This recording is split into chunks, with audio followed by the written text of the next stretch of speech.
YouTube. So y'all, this is actually crazy. I had recorded this video and it was coming out to like 30 minutes.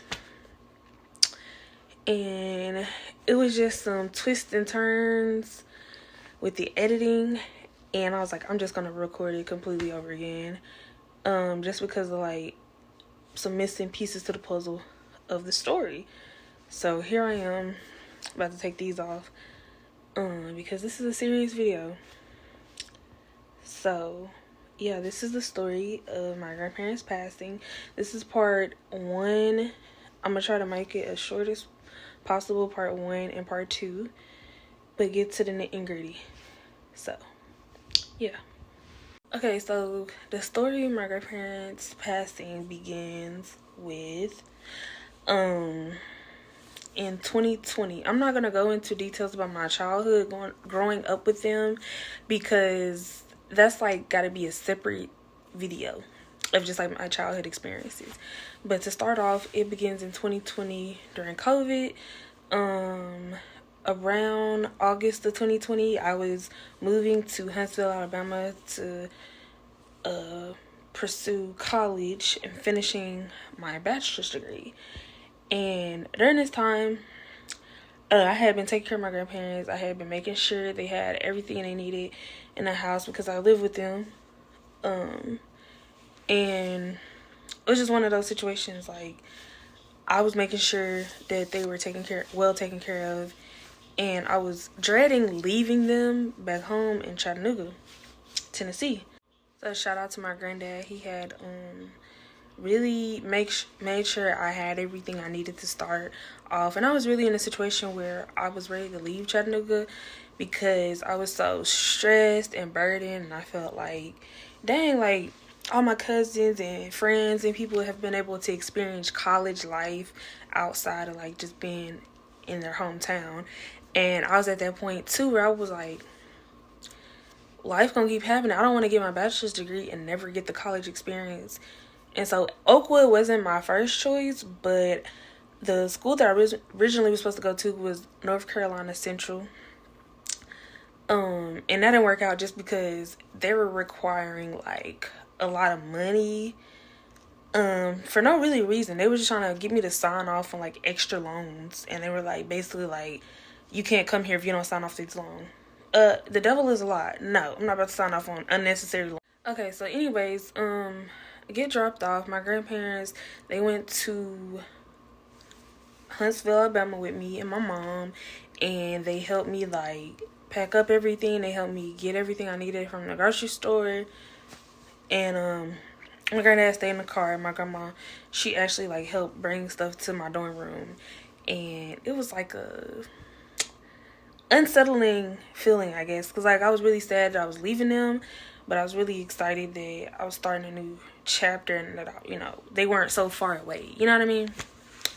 So long story short, because this is COVID, November comes around, and for Thanksgiving break and Christmas break, they basically combine them. So normally you have like November, you go home for Thanksgiving for a few days, and then you come back, and then you have finals and stuff in December. And then you go to winter break for like a month. So they didn't do that. So yeah, so basically 1 month winter break from like from December to January turned into like a month and a half almost. Like we were literally out of school from like November, December, and like January, half of January almost. Anyways, so when I went back in November, I might attach a clip in here. I don't know if I'm gonna attach it. I was so excited to see my grandparents, and they was like in their bedroom, sleep. They was like up waiting on me to get home. Hey. Grandparents. But I had so much packing to do by myself and stuff, and I drove back late. So anyways, like, we had Thanksgiving just in the house, and then we had Christmas in the house. So in between this time, my granddad gets sick. So y'all gotta realize this is a minute, so I'm trying to remember like everything. So if I recall correctly, we had Thanksgiving, and my granddad, for some reason, he just wasn't eating like that for Thanksgiving.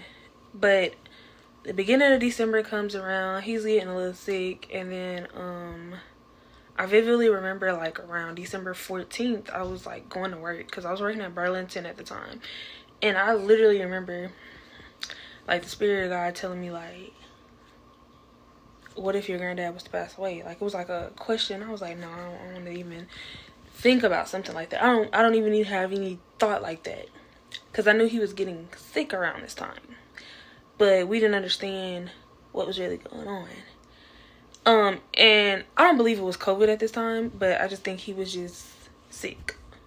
So anyways, long story short, like, he was sick, and he had went to get some, I didn't really know what was, if I'm being honest, like, my family was kind of like keeping stuff low key from me.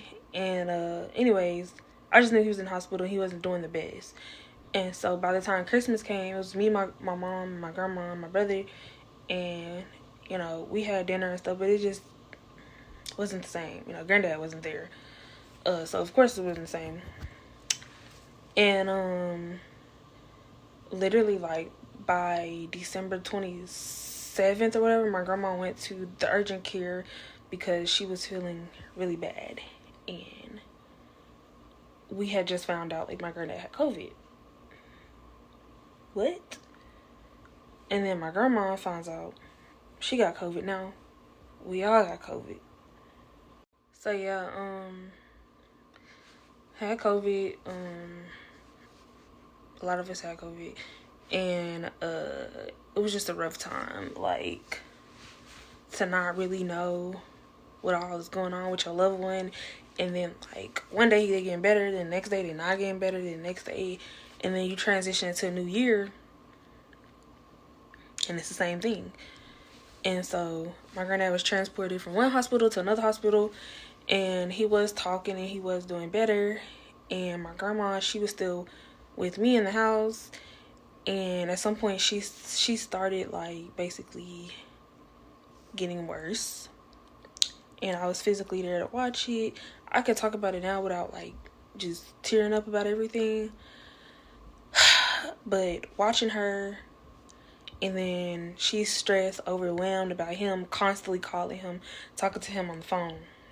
So anyways, my granddad was in the hospital, and after a few weeks him in the hospital, my grandma with me, it gets to the point where it's like she's not doing the best, so she goes into the hospital. And I just never was happy about her going to the hospital. Like, it just troubled me because I was just so scared. And you gotta realize during this time, it's like my mind was just spinning. Like, my world was collapsing. Like, these are like my parents. Like, my grandparents are like my parents. And so I'm stressing because granddad is not doing the best, and grandma, she's not doing the best, and now we got her in the hospital. Like, I'm freaking out at this point, and I didn't know what to do. Like, I really did not know what to do. So I feel like it may have been a week-ish or so, and we got a phone call January 17th, and my grandma passed away. It was on a Sunday morning. And I remember where I was and what I was doing. I was like getting up, like, and my mama called me screaming, crying, and she was at the other house, and I just hit against the wall and I just broke down because my grandmama was just in the same house with me. And you tell me she gone? She was just here. So I drove over to see my mama, and like, we was just crying. Like, what is going on? And the next day, we had to, like, we couldn't even really grieve. Like, the next day, it was all understood that we needed to get to back and get ready to go to Nashville because granddad wasn't doing no better. And I was still trying to grieve the fact that my grandmama passed. Like, and we were trying to keep it low key. Because you gotta realize, when you a first family, like, you dealing with your own stuff, your own trauma, your own situations. And then you got everybody else that want to know because they feel so close, like, as family to these people. We dealing with your own hurt and frustrations. And then you trying to process it. But then quickly the word spread that my grandma passed. And I was pissed about it.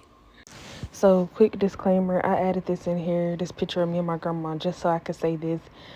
Like, I was already trying to process her passing and literally was traveling, preparing for the next morning to say goodbye to my granddad. Like, and people were all over social media, like, just posting her, people that had got private phone calls and stuff of her passing. Like, people just insensitive to other people's loved ones.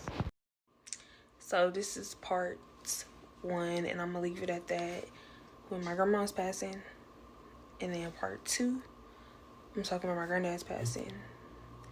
In part 2, I'm gonna say what I really feel, how I really felt, and how I still feel. And maybe some people that don't like what I have to say, but the truth shall set you free. So, this is part 1.